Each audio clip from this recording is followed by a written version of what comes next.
Kurban Idul Adha 1447 Hijriah ini membawa berkah bagi para peternak sapi di Kota Palembang. Salah satunya seperti peternakan sapi yang berada di Jalan TPA Sukawidatan.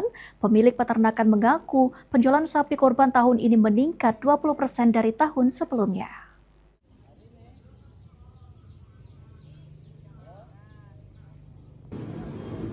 Hari Raya Idul Adha 1447 Hijriah tahun 2026 ini membawa angin segar bagi para peternak sapi di Kota Palembang.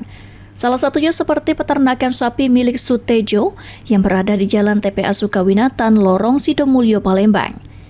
Pasalnya, menurut Sutejo, menjelang Idul Adha ini penjualan sapi sebagai hewan kurban terbilang mengalami peningkatan sekitar 20% ketimbang tahun sebelumnya. Untuk Idul Adha tahun ini, pembeli hewan kurban tidak hanya datang dari Kota Palembang, namun juga daerah luar kota di dalam Provinsi Sumatera Selatan. Dan mayoritas pembeli memilih jenis sapi Bali yang dagingnya lebih banyak dengan harga sekitar Rp21 juta hingga Rp25 juta. Kendati begitu, sapi besar seperti sapi simental juga tetap disediakan sebagai pilihan pembeli. Alhamdulillah ada peningkatan ini dari kita menyiapkan sapi yang untuk ekonomis yang dari harga 17 hingga ke atas juga siap. Mungkin berapa persen peningkatannya, Mas?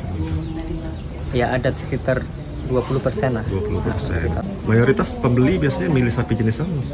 Kalau untuk arisan dan masjid itu biasanya sapi Bali. Sapi Bali sapi yang mereka karena kualitas dagingnya lebih banyak daripada tulangnya kan. Yang akrab disapa Tejo ini juga menjelaskan jika peternakannya juga memiliki sertifikat dari pemerintah. Dan untuk hal tersebut, perawatan sapi tidak dilakukan sembarangan dengan memperhatikan kebersihan kandang, pakan, dan minuman sapi, hingga mengupayakan pembatasan mobilitas sapi agar tidak terkena virus. Sandi Pratama, PAL TV.